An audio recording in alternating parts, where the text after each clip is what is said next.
Bienvenue aux mamans entrepreneurs qui veulent créer leur vie idéale au service de leur liberté, de leur bien-être et bien sûr de leur famille.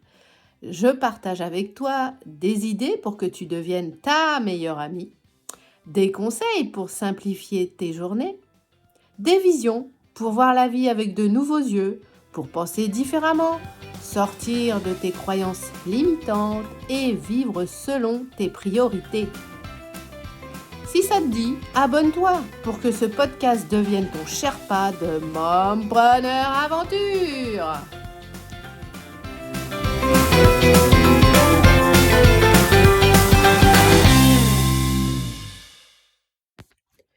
Viser le résultat ne suffit pas. Tout ça pour ça. Si tu es du genre à passer tes journées en mode Wonder Woman sans réussir à avancer vers tes objectifs, écoute ça parce que tu le vaux bien. T'en as marre de faire du surplace? T'as beau noter ce que tu veux réellement, tu mets en place une to-do list de la mort. T'as des trucs actionnables, mais tous les jours. Hein. T'avances, tu fais les choses que t'as notées. Et pourtant, ça marche pas.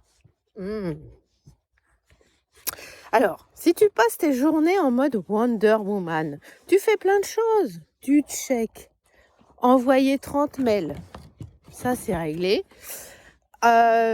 Repassage taxi périscolaire, ça c'est réglé. 6 appels téléphoniques, ok, bilan.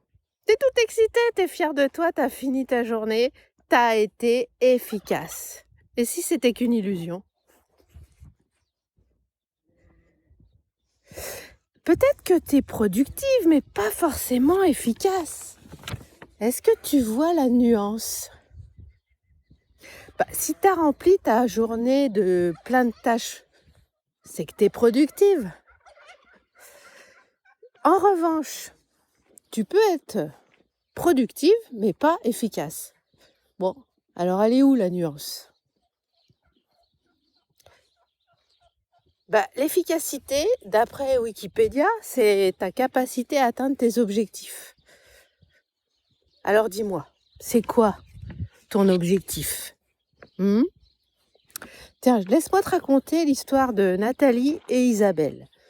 Alors, 2 mamanpreneurs, 2 coachs business qui sont en plein développement d'activité.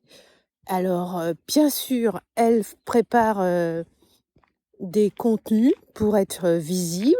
Il y a aussi le bouche à oreille, etc. Donc, elles sont très, très occupées. Et puis, il y a évidemment la partie client et puis administrative. Mais là, on va se concentrer sur leur objectif parce que ce qui est intéressant, c'est qu'elles veulent le même résultat.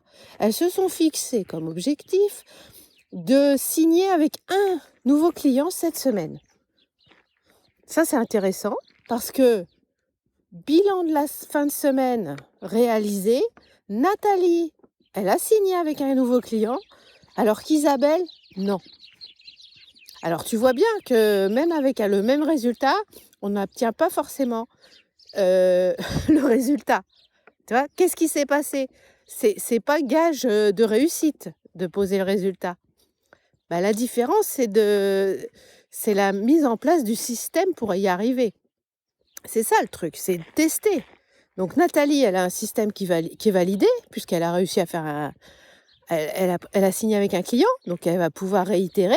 Alors qu'Isabelle, elle a testé, et puis ça n'a pas abouti. Donc il va falloir changer quelque chose. Hein. Tu sais, tu connais la citation, je crois, d'Einstein, hein, c'est que si tu veux des résultats différents, il va falloir changer quelque chose, sinon ça ne marchera pas, n'est-ce pas? Donc, ce qui est intéressant aussi, c'est pourquoi Isabelle n'a pas réussi. Et si on gratte un peu avec Isabelle, si on discute avec elle, on s'aperçoit, parce qu'en fait Isabelle, tu l'as deviné, c'est quelqu'un avec qui j'ai échangé, c'était une cliente. Et on s'est aperçu toutes les deux, à force d'approfondir un peu ce qui pouvait se passer en elle, inconsciemment Isabelle, elle faisait en sorte d'adopter une stratégie, un système qui allait pas aboutir. Donc elle n'aurait pas obtenu ce résultat. Tu me dis: «Mais attends, elle veut pas de clients, c'est quand même bizarre pour une mammepreneur». Bah oui, elle avait une peur qui était profonde et du coup, bah, inconsciemment, il y avait des freins qui se mettaient en route et du coup, eh ben, elle adoptait des comportements qui permettaient pas d'arriver au bout comme, pour Nathalie. Alors ça, c'est intéressant.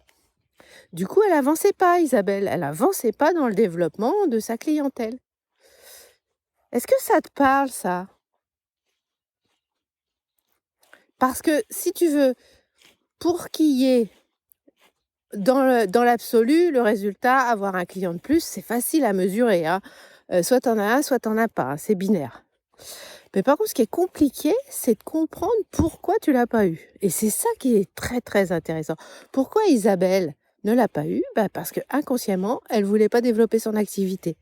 Donc on a travaillé sur les peurs et on s'est aperçu que Isabelle, en fait, elle avait, 2 peurs. Mais la principale, enfin, ouais, la principale, c'était de pas trop prendre de clients parce qu'elle aurait eu l'impression après de plus avoir de temps, d'être débordée, plus de temps pour elle, plus de temps pour ses enfants et donc elle freinait des cas de fer à ce niveau-là. Alors ça, c'est important et c'est intéressant parce que visiblement, elle on voyait qu'elle prenait pas de clients, donc ça, c'était la partie visible de l'iceberg. Mais par contre, la partie enfouie sous l'eau, c'est qu'elle avait une peur qui l'empêchait d'avancer et ça, c'est inconscient. Et voilà, voilà comment on peut voir. Alors, j'ai une petite astuce pour toi, je vais pas te laisser là-dessus, tu penses bien.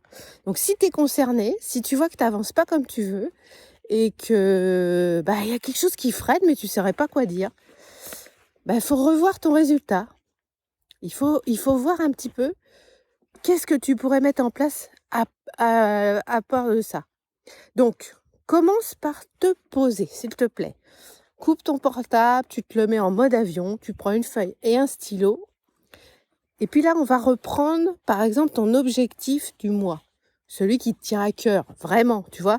Celui que tu sens que, ouais, ce serait génial si tu arrivais à avancer là-dessus. Donc, tu reprends cet objectif-là. Et puis tu l'écris bien sur ton bout de papier, ton cahier, je ne sais quoi, mais tu l'écris. Écris-le parce que ça a été prouvé que le fait d'écrire, eh ben, les choses se matérialisent plus facilement. En tout cas, dans ton esprit. Maintenant, tu te poses la question. Ok, je veux ce résultat-là. Alors, quelle personne je dois devenir? Alors, pour exemple, hein, pour que ça t'aide.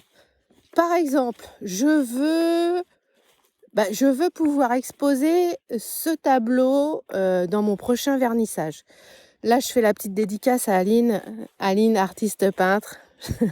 Si tu m'entends, Aline, coucou. Tu vois, Aline, par exemple, elle veut finir ce tableau. Mais alors du coup, quelle personne elle doit devenir? Ce qui est important, c'est de fixer ça. Eh bien, elle doit devenir une artiste qui peint tous les jours. C'est ça qu'elle doit devenir. De même que, par exemple, deuxième exemple, je voudrais publier un livre. Ça, ce serait le résultat. Je veux publier un livre. Eh bien, qui tu dois devenir pour ça? Eh bien, tu dois devenir la personne écrivain qui écrit tous les jours.